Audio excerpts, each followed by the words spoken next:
گفتم نه پا گفتم، نه سر گفتم نه پا گفتم، نه جان گفتم نه تن گفتم، نه جان گفتم نه تن گفتم، وطن گفتم وطن گفتم، وطن گفتم وطن گفتم، وطن گفتم وطن گفتم، وطن گفتم.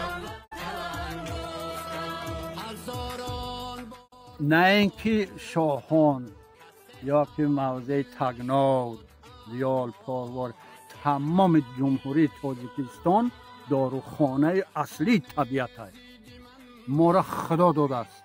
لقمان حکیم گفت که هر یک آدم جای را انتخاب کنه که سه چیز باشد: یکم هوای تازه خشک، دویم خاک تازه، سوم آب تازه. در ما این سه چیز هست، دیگر چی میفورد؟ بهشت روی زمین تاجیکستان است.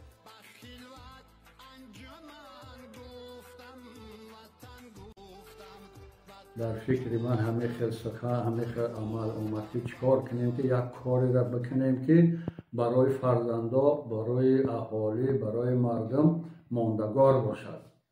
و من همه خیل عزم گرفتم که یک گوشه همه آثارخانه تشکیل کنم که تاریخ زنده دهه باشد. وقت شما شاهد هستین که فرزندایی که در اینجا رسم‌های آنها را گرفتم، آنها از همین دهه هستند و در همین دهه به دنیا آمدند و تاریخ دهه شاهان رو من مفصل برای شما میگم.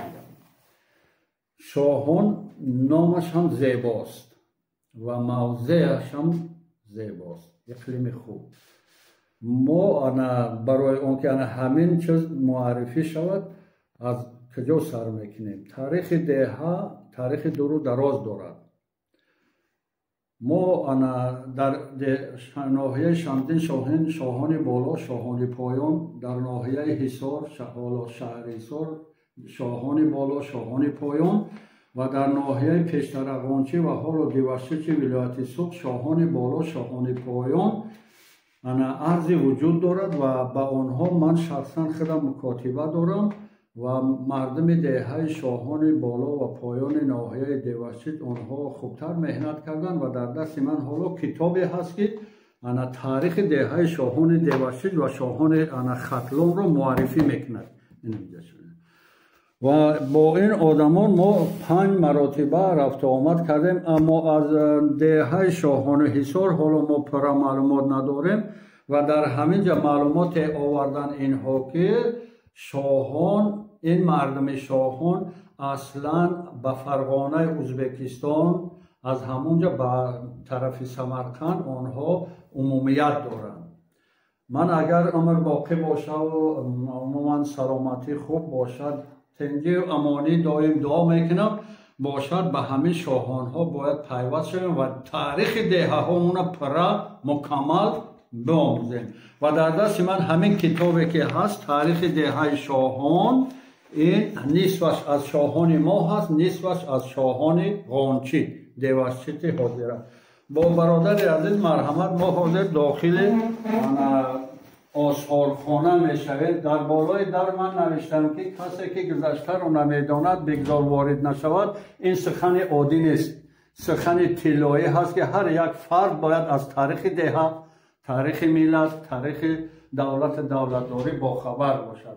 و با اجازت شما اینو می‌درویم به آثارخانه و درباره آثارخانه شما معلومات عمیق درباره دهه شاهان گرفتن میتونید. اینو مرحمت. خب اینا گوشه گیاهای شفابخش دارم در اینجا. اینا گیاهای شفابخش یک چند تاش همین سحر ما همه گوشه را تازه کردیم. از همین طرف سر میکنیم، از طرف چپ. اینا نگاه کنین که نشان دولتی جمهوری تاجیکستان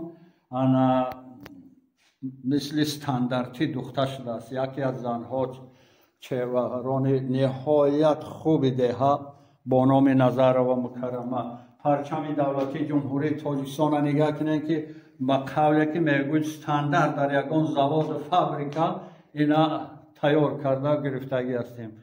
حتی من از دیدن مردم بدخشان طاقی بدخشانی دارم و این طاقی بدخشانی حرمت احترام همان مردم هستند که آنها اینجا را چندین مراتبه آمده دیدن. خب اینا در اینجا یک چیز به شما نشان میدم، انا پاره کرباس و این انا چوبک هایی که برای کرباس بافی هستند. برای چی ما ایرا انا معرفی میکنم؟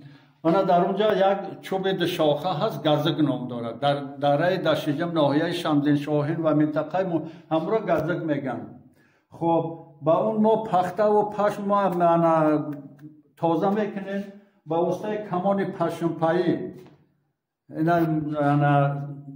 او رو پشم ما پر تازه تیار میکنیم. انا در اینجا یک چیز دیگری داریم که با این نام دارد چرخه. با چرخه ما همون چیزا ریشته را تیار میکنیم. در اینجا با داریم چلک هایی که مادران ما و نسل های ما با واسطه این تیار میکردن، بعد کرباس میگفتن، ماتریال های قدیمه را میگفتن تیار میکردن. کمان غولکی که سربازان هنگام جنگ برای ما از همه مهمش نوگ همی است، آهن همی، متل همی، سرنیزه غولک میگفتن. جنگاوران در زمانهای خود از این استفاده میبردن. این یک نیزه دیگری داریم از همین به همین خاطر تیار شدگی که ببینین سرنیزه همان چیزی هست که در تاریخ صنف پنجم مکتب‌های میانه ثبت شدگی است.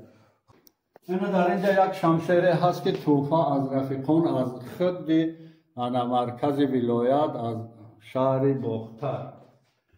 در دوره اول زندگی مردم متل نبود، از چوب پنشاف می ساختن، تیار میکردن برای باد کردن گندم، جو و محصولات های دیگر. این چیزش از طبیعت یافت شدگی است.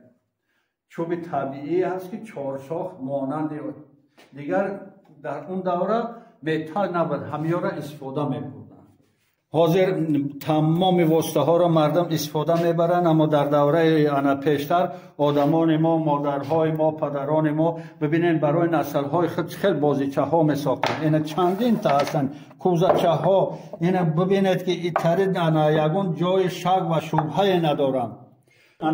نام های محلیشون چغدک برای کشیدن دوغ، این چخچو، دوغی که در چغدک میکشه با چخچو مزه و شیره و شربتش و مسکش نسبت به الکتریکی خیلی بود.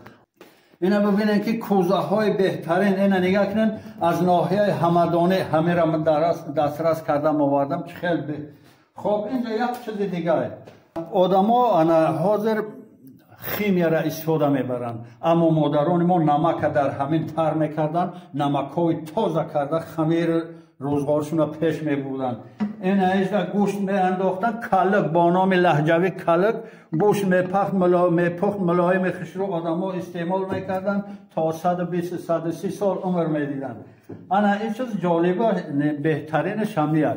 این نام دارد در لهجه ما دولک و در ادبی در منطقه ها سیبه. برای چه کسلی های گذرنده ها در اول نبودن در حاضر برای اون که همی پمپرس ایره دیگر میکنن بهترینه. خیلی اینجا تنگه ها قدیمه اینا نگاه کنین چند نمود. این همیش قطعی ها از دوره قدیمه. خیلی دیگراش از پول ها زیوم های دوره SSR. خیلی اینجا را نگاه کنیم. اگر برادران عزیز میپرسن از ما که ایو را اینا نگاه کنین که مارکو پولوی بدخشانی را شاخ شما آوردیم، بزی رنگ بزی مرخور اینا چند نمود. خب اینا طبقه که تاریخ ممکن عصر داشته باشد. اینا ما این کار نمیکنیم برای که از دهه 30 به بیدو، از بیدو به شاهان، از شاهان رایون مسکو حال و همدانه رفت و بازگشته به همین جا اومد. اینا در آثارخانه ملی تلویزیون را تماشا کردم، سرمپزک، اما سرمپزک را ما دسترس کردیم یافتیم. خیلی آهن اسپار دیگر چیزها و این همین چراغدان ها، حتی سفالش هم داریم همین اینا بترتیب. خب خیلی چرخه و قالب ها و متکی در زمان پیش آن زمین ها رو به همین ها تازه میکردن. این از قدیم موندگی خیلیش گیاه های این اینجا کم ترک اسم میکنیم حلاجی. یعنی چی؟ یعنی برای تازه کردن پخته همینجا اینمی کامپلکسی پخته تازه کنی پشم تازه ای طرف پخته با چگیتا ای طرف پخته تازه میروه ای طرف چگید تازه میغلطه. اینا یا تاریخ درست راز دارن خیلی یاش اینا افتابه هایی که ماماها کردن. همینجا یک چیزی از جایی باید یک چند نفر علمای دانشگاه ملی اومدن همه را گفتن اولی بود سه تیگه یافتم در این همیا با فکرم سنگ آسمانی با فکرم نه انیق اما متخصص در کار که ما این سن سال ایو را معین کنیم و بیابیم که در حقیقت چون که از جایی که ما ایو را یافتیم انگشت عموما وجود نداشت. زحمت ما برای پول نیست، زحمت ما برای که همین کسی که میاد میگه مرحمت جان دلم فدای نامت بیا تماشا کن مرا مداره. این همی گهواره تاجیکی که نمیجا میبینه این کوی نمی ممکن در اثر زیاد عمر داشته باشد برای اون که مامای من در 103 سالگیش مامای مادرم گذشته شد. مادرم در 90 سالگیش مامم نقل میکرد که همین گهواره را در سه سر مامم بابام رفته است کودکاش کلان کس خواب کرده است.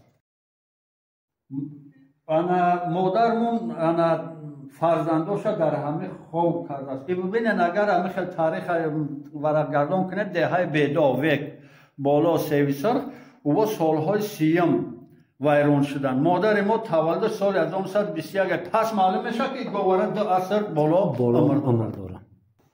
در باره نمی آدم معلومات این آدم نام دارد مرادوف میرزا علی با لقب رئیس میرزا علی. کلخوز اوله همین دهه شاهان به نام افناسی بود. همین آدم سروری میکرد نوازه کلخوز به تمام تاجیکستان برده بود. حتی نماینده همین کلخوز در کامیابی های خواجگی خلق در شهر مسکو سال 1954 مدال طلا گرفته بود. این ما شاهد هستیم یا را میکنیم و همین طور ما چیزی که در دهه هست در گرد اطراف هم داشته میره با تماشای مردم و نظر تماشای مردم گذاشت. وطن گفتم وطن گفتم وطن گفتم وطن گفتم